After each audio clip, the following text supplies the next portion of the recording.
To succeed and thrive at C-suite level, you need strategic clarity and operational excellence.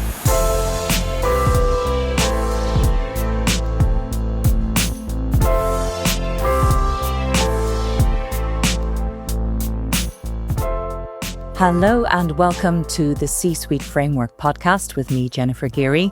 In this episode, I speak to Amy Walters-Cohen. Now, Amy is an award-winning author, researcher, expert in so many elements of organizational psychology, business management, leadership.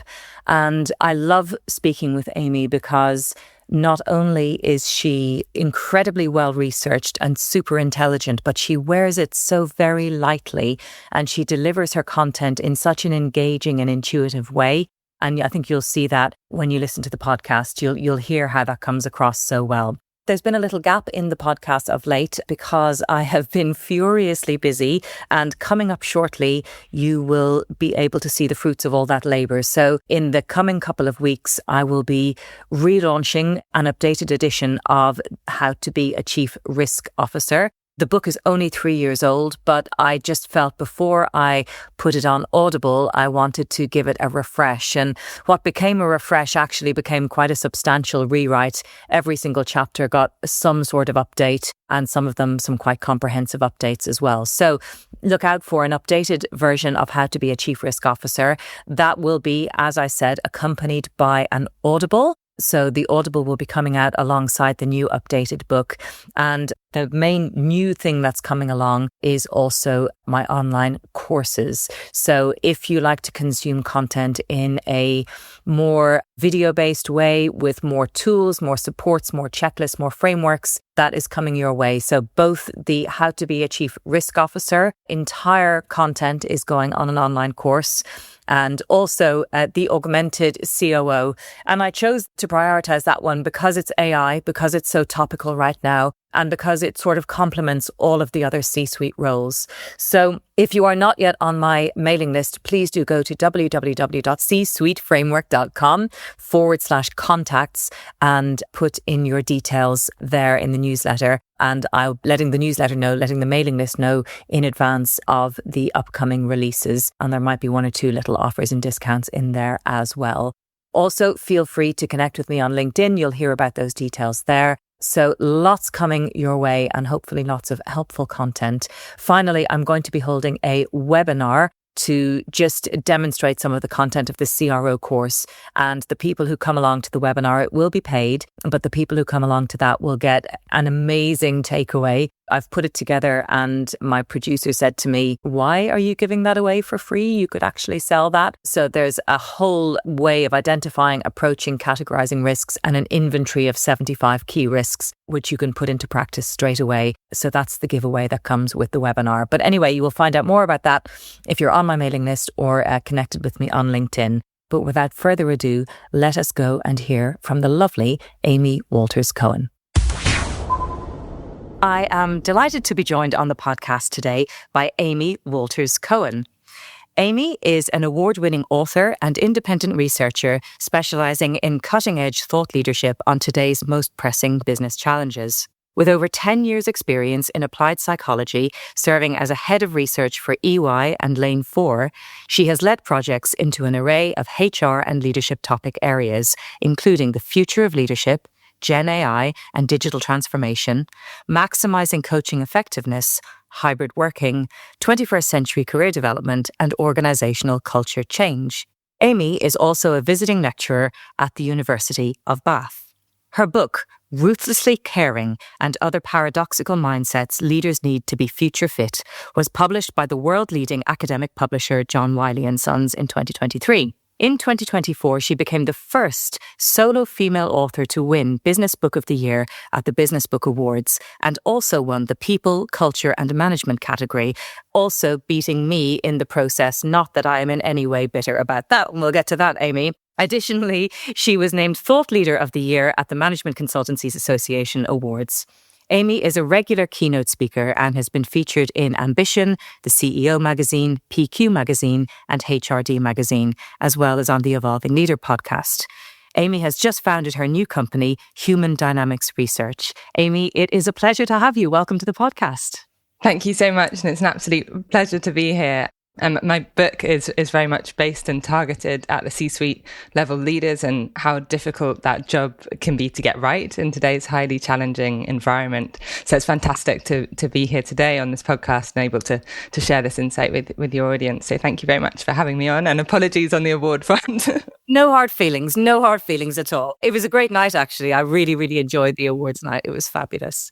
Before we get into the book, and it is fantastic, I have it here, and it's got plenty of dog ears and, things marked down in it and so on. But before we get into that, just tell us a little bit about your background, your career journey. How did you get to where you are today? Yes, and I love a well-worn book. I think it's a good indicator of what people are reading on that shelf. How used does it look? And to give you a bit of insight into my background is in experimental and performance psychology. And I've always been fascinated by human behavior and what makes some individuals and teams stand out in terms of their thinking and their ability to sustain high performance. So not just burn bright and burn out, but really keep performing at the very, very highest level. And that curiosity naturally led me to the world of leadership and coaching and occupational psychology. And I actually began my career in the research space in a knowledge management role, helping bridge the gap between academia and applied practice. And I just believe there's an awful lot of great insights out there buried in academic papers. It just goes to waste and gets unused because it isn't easy to digest and access. So I'm very passionate about translating all those nuggets, the latest empirical evidence, and really serving up in a practical, actionable way to senior leaders. So making sure those findings do get used to inform practice and inform decision-making and drive some meaningful positive change. As you said, throughout my career, I've worked across a broad range of topics: trust in executive teams, collaboration, team performance, and as you say, in more recent years, things like hybrid working, coaching ROI and AI transformation. And over the year, worked with many executives and senior teams across a range of industries to really explore how can you be applying the latest research insights to drive change, create leadership and culture initiatives that are based on evidence, not assumptions. So that's a core part of what I do and how my role evolved, I guess. And I was going to, you said it a little there, but I was going to ask, do you typically work one-to-one with people or with teams, or is it just a blend? Yeah, most of my work is more feeding back insight to teams so they can use it to inform their strategy or initiatives that they've got running. So I tend to play things back to teams, or depending on which stakeholders, obviously working closely on the project so they have a heads up of what's coming up and aren't put on the back foot. But it is more to senior teams to help guide their strategy and thinking. Because then you have the interpersonal dynamics as well as the personal dynamics, right? You've got those two things to think about. Yeah. Yeah, and sometimes with research, especially when you're playing back things you've done from either cultural audits or from their own business, it can be quite an exposing place for people to be. It might not necessarily be things they want to hear, but sometimes need to hear. So making sure you've got the right environment to feed that back. But it's also a very privileged place to be, I think, as a researcher, because you do get elevated straight to the sort of highest level in the organization, and very, very senior audiences quite early in my career, because you're there to feed something back that they might not know or be aware of, and just share back, look, this is what people are saying, this is what the data shows that needs to be done or should be done or is best practice. So it gives you a different position to have different conversations, which aren't personal in that way, but they are very specific to an organization. And you get, like you say, you need to create the right space and safety for people to hear some of that data or feedback. Yeah, it's kind of like being a doctor, isn't it? You find yourself exposed to some very intimate details very, very quickly. But I also know from personal experience that, when somebody holds up the mirror to you and shows you something and you kind of see it for the first time and you're like, oh my God, I didn't know I was coming across that way. That's painful. But if it's done with kindness and constructively, then those are the breakthroughs that actually bring about some change. Yeah, for sure. Yeah, but it's a very interesting space to be in, isn't it? Because your initial reaction might be defensiveness, or why is that the case? But it's like, well, this is just what we're playing back. And I think, again, if you followed the method and your methods are robust, and that's what gives you that shield of like, well, we are confident this isn't just from one person, or that we've looked at the whole picture here and played that back. And I will say, I also observed to you about your book that although it is clearly built on a real foundation of research, it reads lightly. You wear that quite lightly in the book. It's not full of graphs and statistics and that kind of thing. It's very human and very accessible. But tell us a bit about the inspiration for the book, Ruthlessly Caring. Yes, absolutely. And is it interesting you pick up about it, wearing it lightly? Because with teams in the past, I've also always been interested in the pub test. Like, is this insight packaged in a way that you tell your mates about it in the pub and you find it easy to recall and share back? And I think that's really important to make sure that research is accessible, easy to read, easy to digest, practical, action focused. They're sort of core principles. But in terms of the inspiration for the book, that was based on research findings from a project which looked into the skills and mindsets senior leaders need now to ensure the success of their organisation in the future. That research flagged the importance of the paradoxical mindsets and showed how 5 mindsets in particular are really crucial for senior leaders to embrace if they want to navigate today's complex and sort of mega trends environment. And the paradox is called for leaders to basically step up and evolve their approach by becoming ruthlessly caring, confidently humble, ambitiously appreciative, politically virtuous, and responsibly daring. And the mindsets just seem to resonate so powerfully with senior leaders, those findings. One CA said they were the most reflective thing of real leadership he's ever seen. So again, it sort of was like a nice response and felt like it tapped into something that really resonated, surfaced, mirrored it back, resonated, and it sparked that interesting discussion to help evolve practice. So it's really that interest and appetite that around the findings. But I felt the white paper barely scratched the surface. So I spent 3 further years doing research into the mega trends, the future environment leaders are operating in, the topic of paradoxes, each of the mindsets, and the topic of identity in more detail. So it wasn't very commercially smart. I think there's like 5 books in there that I could have egged out, but I packed it all into one. But I think it's gone down really well. That was where it came from. So tell us about the 2 years of research that predated the book. Who did you poll? Who did you survey? How did you conduct the research? Yeah. So to answer the question of what mindsets and skills the leaders need now to ensure the success of their organisation in the future, that was the exam question myself and the team were set. And to answer it, we conducted an extensive lit review. So we looked, has anyone answered this question already? And do we just play that back, or is there new research that needs to be done here? We were interested in 2 things. What does the academic literature say, and also industry papers and different trend reports? What does it say around what the future is and what future environment leaders should be equipping themselves for? So all that megatrends analysis, and also what skills and mindsets do leaders need. But from academia, we found mostly what had been done was people had asked students, what do you think are the skills future leaders will need? And we were like, well, why would they know? It's the kind of question that follows from that. So instead, what we did was we interviewed senior leaders around the world who had won awards for being future thinking, innovative and disruptive across a whole range of sectors. And figuring basically that if anyone had any insight into what being future fit meant and took, it would be them, because they're winning the awards for it. And then we compiled that with a C-suite survey to assess, okay, well, if that's from those findings, this is what we think future fit leadership looks like. And what's different about these leaders, what are the common characteristics of them. We did a C-suite survey to assess, what's the gap between current leadership practice and current leadership thinking to where these findings are actually suggesting leaders need to be. Looked at those differences. So lit review, interviews and survey all compiled to get that initial research.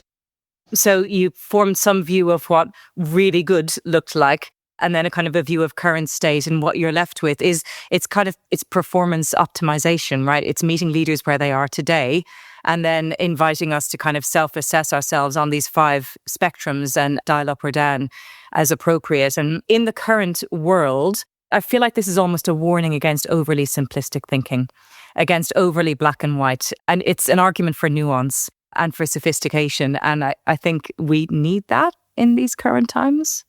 Yeah, definitely. And I say right up front in the book, if you're looking for a sort of paint by numbers answer to leadership, this probably isn't it. It is practical and tries to simplify it as much as possible. But ultimately, the core argument is, look, if you've got a very complex, fast-changing megatrends environment, in line with kind of Darwin's logic, it kind of makes sense that the leaders that are doing best in that environment are the ones that are more complex and multifaceted in themselves. They've got more to pull on from their identity and their approach, and more multifaceted, which is I think you hear a lot of conversation about adaptable leadership, and it's interesting to okay, well, what does that really mean? And I think this is a more nuanced, more complex look at, well, this is what adaptable leadership practice really means and really takes, and being adaptable in an authentic way. But it's definitely not an easy answer. But then I don't think it's an easy challenge that senior leaders grapple with. No, and not a once-off challenge either. We all probably move up and down certain spectrums given the circumstances around you. So this becomes a constant recalibration, I suppose, knowing your own foibles and tendencies too. Yeah, definitely. And I think as well, it's a human tendency to want to, we want to simplify. We like black and white thinking. We give us the most simple answer to this problem. We can do that. And I've had a few leaders over the years ask, well, if you've got all these different mindsets in our team, is that enough? Will that get us through? And I kind of think, well, actually, as leaders, you will have to tackle different situations yourself. And it's a very tactical look at how you're going to perform, how you're going to lead, what decisions you're going to make. So I think it's not enough to have different mindsets spread out across a team, because it leaves you very vulnerable. If different team members leave and whatnot, then you lose some of those mindsets or perspectives or things. So I think it really is a call to you do need this in yourself as a leader, and to embrace these five mindsets. So I think if you recognize the different strengths in your team, then you can reflect and learn on, okay, what is it they're doing that I can embrace more in my practice? But I just think the types of challenges C-suite leaders are facing, you can't outsource some of the mindsets to someone else.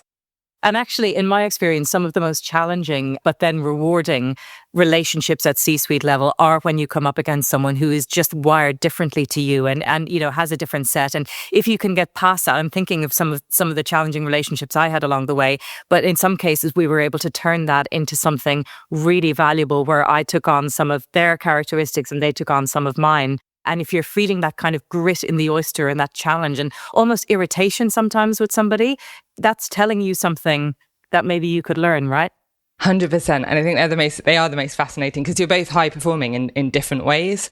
And I think especially when you say it's a grit or something sort of jarring with you, it's such a moment where you can really reflect on that, be like, well, what is it? What is it that's jarring there? And also, like you said, what can I learn? What can I embrace that they're doing that maybe I don't do, or maybe it doesn't fit so well because of certain beliefs I hold? And how can I sort of unravel? Because I think a lot of development, we always think of it as growing and evolving and building, but it's also to develop and grow, you need to unravel a little bit as well and just unpick things and then rework it into something better and stronger. So you had all of this research. You said there was a white paper, but you felt a book in you. Describe the writing process of the book. How easily or not did that come to you, and how did you go about it? I love the writing process, and I love writing. And I think that's a process that did come relatively easy because, like you said, I write for a living. I do white papers, I do research reports, I do articles. So the process of writing did come relatively easily. And the process of, okay, well, let's get a skeleton structure. What are the chapters going to be? And then methodically and kind of comprehensively, let's research it topic by topic, gather up the insights, collect some fresh data from interviews, package it all up in a practical, compelling, fun, engaging read. And that's the bread and butter of my research world and my craft. So I felt comfortable and very much enjoyed that aspect. I think what wasn't easy was which you'll be very familiar with, is the discipline to stick with it and stick it out.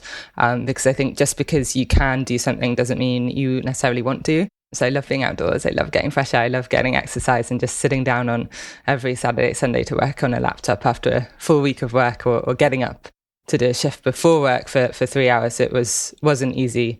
And it's a very daunting mountain to climb. I think when you've got any ambitious project, there's definitely a moment where you realize what you've taken on and how long it's actually going to take and how much effort it will take to pull off, and how much work will be involved in that. And you just want to quit. But I think success is often about sticking with something long after others would have quit, and taking those small dogged steps towards that goal. So I think it's the tenacity to stick with a project like a book that was more difficult.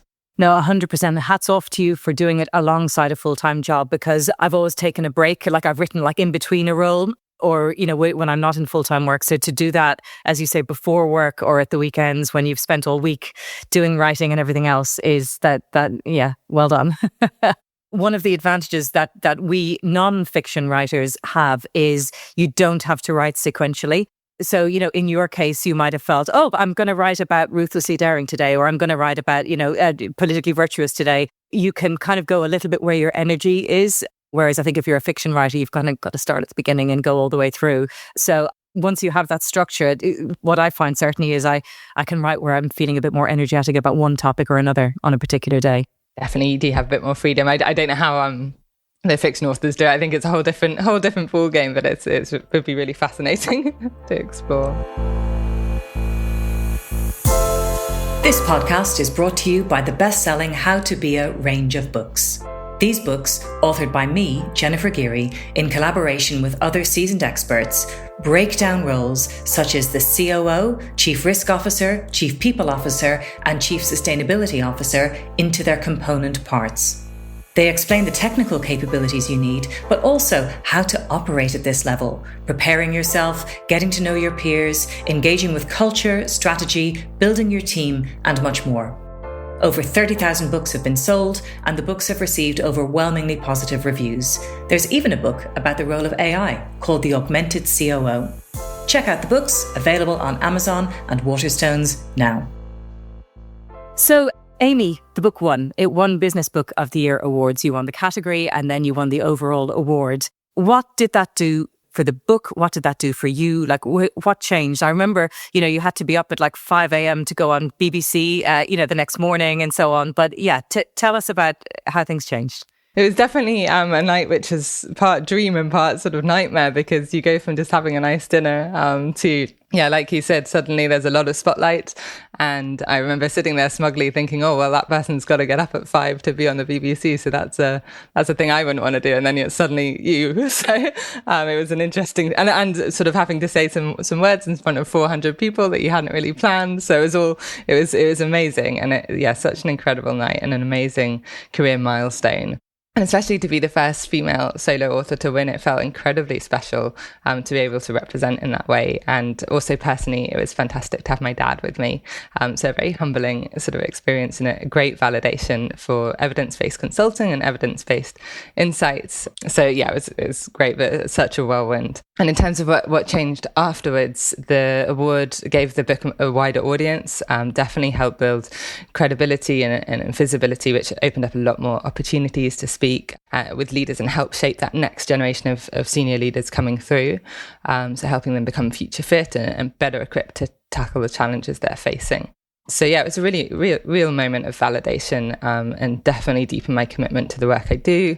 Fueled me to keep expand, gave me the confidence, I think, to keep expanding the book and what sits around it, explore different partnerships, speaking opportunities, and just help organizations redefine, okay, well, what does good look like? What does good leadership look like for you? And maybe how do you need to reshape your culture to also make that fit? And I was actually at a wedding, and one of the guests had heard about the book and the award win, and they said they were just so proud to see someone from our generation step up and have a voice. So like I said, it's just been great to be able to represent both sort of women and researchers from my generation, that you can share insights, put in the hard yards and have that impact and make a difference and really evolve the way senior leaders who have so much impact on the way society works, evolve the way they think. So it's been good. A win for softness and complexity and nuance and sophistication. And I suppose, as you say, validation for you that, like, I'm onto something here. This is really something. You hope it's going to resonate, but then when you're writing it, I find sometimes when I'm writing, I'm kind of going, is this really obvious? Like, am I just stating the obvious? But then when other people reflect and go, no, that really helped me, then you're like, okay, I am onto something. Yeah, and I think a lot of psychology is like that. Once someone surfaced something and played it back, you're like, oh yeah, that does make sense. And it seems obvious now, but it's like until it was played back in that way, you didn't really have your hands around it to sort of use it to make a difference and think about it in a way that helps you just shift your habits and how you approach different decisions. So very, very validating in that way. Now, I'm going to ask you, Amy, to choose between your children. I have, so everyone probably, I guess, who reads it will probably come up with a favourite. I don't know if a favourite paradox it is the right one, but the one that resonates with them more than anybody else. So for me, it was Politically Virtuous. So with my one, I know I can have a tendency to dial up the virtuous and be almost a little bit extreme. and not be clever enough in terms of the political. So I think as I was kind of scoring myself along the kind of the 5 spectrums and that kind of thing, that was the one I was like, oh, I can see I'm probably maybe a little bit off kilter on this one. And so I dived into that chapter. But do you have a favourite paradox, Amy, or do you have different ones that speak to you at different times? It's interesting as well, isn't it? What does favourite mean, and what would you pick out, and what do you like about it? And I'm fascinated that you picked out the politically virtuous one, because it's sometimes the one that leaders actually struggle with the most, which I find interesting. But personally, it's the one that I, like you, find the hardest to do. And office politics, no one likes them. It's not something that you send out as an attractive feature. There's loads of politics over here, you'll love it. But there is something within politics that definitely important to grasp, and but it's one of those values things. How do you embrace something that you inherently are like, don't love it? But in terms of my favorite paradox, I think ambitiously appreciative definitely helped me the most. It helped me get through writing the book. So it was my favorite at that time, because I was researching it and then putting the tips into immediate effect to help me do that project. But overall, I think my favorite paradox is responsibly daring. It's incredibly popular with C-suite leaders, particularly from heavily regulated industries where the risk-averse thinking and culture and practices tend to be over-applied, and then they just stifle innovation. So it's sort of baked in. And I think this responsibly daring mindset has the biggest challenge, but also opportunity within it. It really challenges leaders to take on big societal change and drive purposeful action, create purposeful organizations, and put a microscope on, okay, well, what does taking responsibility and forward-facing responsibility really mean and look like? So, for example, on climate change, what does driving action ahead of your competitors actually mean and take and involve, rather than waiting for the government to enforce regulation? Because at that point, you're not taking responsibility, you're putting responsibility on the government and you'll follow. But it also gets into the nitty-gritty of, okay, how do you make short-term trade-offs for long-term gains and keep your job and keep the shareholders happy? How do you have the courage to make big, bold decisions in the right moment, at the right time, in a huge amount of ambiguity, and be able to hold your nerve and see those results come through? Also, seeking to be the steward of an organization rather than the savior. It's a very, very different mindset for business leaders to embrace, because it's so different from what's been drilled into business leaders for generations. So I think it's my favorite mindset, because it's probably the most challenging to apply in practice, but has the potential to have the biggest impact if leaders do embrace it. It changes the system. It speaks so much to risk management, which is obviously a huge topic for me. So I'm in the process at the moment of updating my How to Be a Chief Risk Officer book, and creating an Audible and creating a course around it. But what I say in there is that risk management is not about taking zero risk. It's not. It is about being really thoughtful and conscious about the risks that your organization does and does not want to take in pursuit of its strategy. And I think one of the things that has been sometimes fairly leveled at the risk management community is, you're all just a load of naysayers. You just point out all the downsides of things. You tell us no, you're the department of no. And actually, that's not what being a chief risk officer or a risk manager is about. It's about being thoughtful about the risks you want to take and being deliberate about the risks you want to take. And you absolutely can be responsibly daring. And I'm doing some work with Bayes Business School at the moment. And there's a project with the new Lord Mayor, Alistair King. He is all about growth and about chief risk officers enabling growth in London, in the UK. And it's okay to take business risks. We shouldn't be afraid of taking business risks. So responsibly daring is summarises that in 2 words, which is fabulous. My next question, I was very thoughtful about what's kind of happening in the world at the moment, and even just how the sustainability book that I wrote with Anna Krotova last year, like how 12 months is such a long time. It feels like 12 months is a long time in the world at the moment. Does anything that's happened in the past 12 months change your view on anything that you wrote, or, does it give you another angle on the thought process behind the book? It's a great question. And like you said, the main thing the book and the mindsets hang off is the context that leaders are operating in, and the challenges they're facing, and this future environment that they're grappling with, and how complex it is. I've actually done the megatrends research three different time points to see, okay, is the environment changing? How is it evolving? Does that section need to be amended? Does it shift some of the mindsets in terms of which are most important? Because they're all anchored back to different trends in terms of why they're needed now. I haven't done that obviously in the last 12 months, but I do track the trends and obviously see what's going on. And I don't see the mega trends changing. What I see is that the ones that have been identified, they're just gathering pace and becoming even more amplified for leaders. So, for example, with advancing technology, you've got that impact of Gen AI, which has really come into force in the past 12 months, and how that's changing the game for individuals and organizations and redefining work and productivity and how work can be done. And it's also challenging sort of what it means to be human and where our place is and what value and skills we add alongside AI. So again, that advancing technology, it's definitely not gone away. It's definitely sort of ramped up and amplified. Same with hyperconnectivity through social media. It's one I kind of wish I'd seen change in the last 12 months. But again, it just seems to be ramping up and becoming, to be frank, increasingly like toxic, politically divisive, causing more polarization. And paired with AI, you've got an ever more sort of post-truth era where you can't really be sure what you're seeing, what that's based on, whether it's true, whether it's real. And yeah, so that one's definitely not gone away. It's amplifying. And similarly with the heightened political volatility, again, not something I'm noticing decline or level up. It seems to be ramping up. You've got the Ukraine war, the Israel-Hamas conflict, civil war going on in Sudan. It's a world of growing divisions. Geopolitical tensions are high. There's rising risk of geo-economic confrontation, sanctions, tariffs, investment screening, all sort of being mixed up and fueled with inequality, misinformation, social polarization. So no, I haven't noticed a huge change over the last 12 months in terms of those megatrends or what's happening or the environment leaders are operating in. I think the challenges are the same, the trends are the same, they're just sort of ramping up and being amplified. And I think you see with some people a tendency as well to withdraw, which is probably, it's understandable, but it's probably not what we need to be doing. We probably actually need to be doubling down on some of those values and leaning in with kind of kindness and curiosity rather than sort of just sitting in your entrenched position and, you know, difficult and all as that is in the current environment. And like you said, very easy to get overwhelmed by everything that's going on in the world and shut down.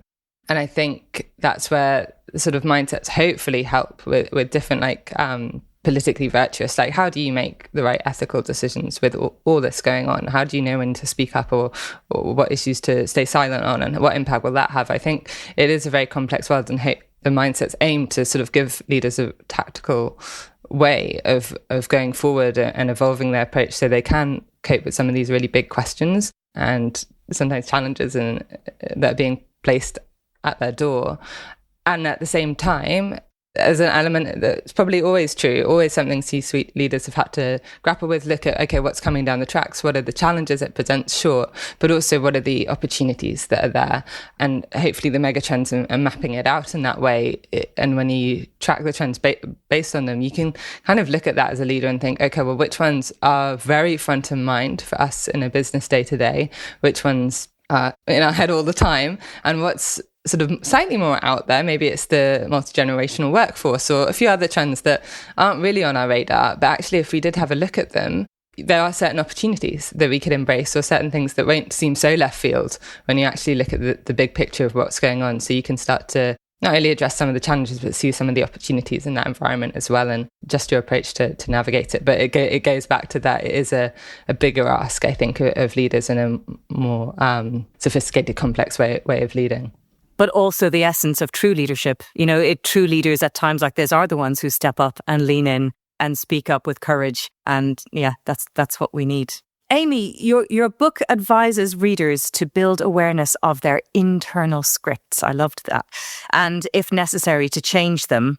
In the process of researching this book and coming up with the content, did you become aware of any of your internal scripts? And what did you learn about yourself along the way? Definitely did become internal scripts, and they can be quite, I don't know if the word's like insipid, like they're going on without you really having a look at what beliefs are really ingrained into my thinking and determining how I react or respond to different situations or decisions.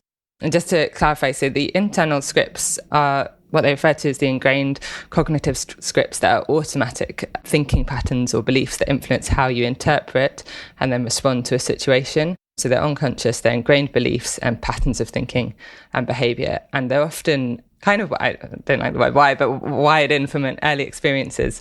and sort of childhood experiences. But then for C-suite leaders, these beliefs and patterns will definitely have also developed over the course of your extensive career and your journey as a leader, and what you've experimented with and what's worked well for you. And then you sort of do more of the same. The organism does what makes the organism successful. It's kind of the approach. And for me, reflecting on this call to become aware of more of your internal scripts that are running in the background and informing how you respond. I think I have a lot of people-pleasing, a lot of perfectionism, a lot of imposter syndrome scripts running in the background. And the people-pleasing one, I think in particular, is quite common in women. So scripts like keep everyone happy, avoid conflict, put others first, don't make a fuss, don't make others uncomfortable. And I think there's a mix of culture and age-old societal expectations that are put on women. And I think we are more tuned into those scripts that do shape our behavior and how we respond to situations. And I think the more we tune into them, the more empowered we become to change them. Sometimes, for sure, it might be better to keep the peace and not make others uncomfortable. But also sometimes it's important to stand up for yourself and for what you believe in, and appreciate that it's okay to create space for discomfort. And that's part of growth and change, and it's not something that you should avoid at all costs. So I think it's, again, embracing this both and thinking. But they are, my experience anyway, is that they are very deeply ingrained scripts that can be influencing what you're doing, and you just might not be aware of how they're playing out. But it is that deeper level of reflection on what's formed you to be the way that you are and behave in the way that you do and make the decisions that you do. It's so true. And so much of what you're saying is resonating. And, for me, as an Irish Catholic girl going to a convent school, I think one of the greatest compliments that someone could pay someone was that you were unassuming. She's a lovely, unassuming girl. I probably wouldn't have fit into that mold, especially. But you take these things on board, and I think I probably have more than a couple of years on you, Amy. But what I will say is, as I've got older and as I've gone further into my career and accumulated more experience, you get more comfortable with people not being okay with you.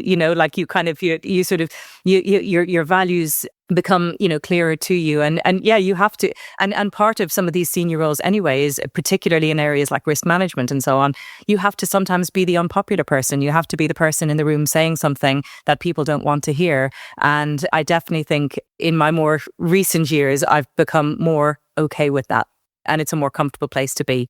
But it takes a while. Yeah, it takes a while to learn and unlearn. Amy, you have recently left your previous full-time role and you have set up a new company called Human Dynamics Research. Tell us all about that. Yes, it's a very exciting, excuse the pun, but next chapter for me. Following the success of the book, I took the leap into freelance applied research and setting up my own research consultancy service. At the moment, a lot of the work is on harnessing the book and really maximizing the insight to help make a difference and shape that next generation of senior leaders coming through, so they are future fit and better equipped with the right sets of mindsets and skills. And that the wider consultancy is aiming to sort of deliver bespoke research reports on topics which I've done over the years for different clients and different challenges, but also audits around culture and well-being are particularly of interest, and I think areas where it can really make a difference. So it's a new playing field for me in some ways, but my work and purpose remains the same.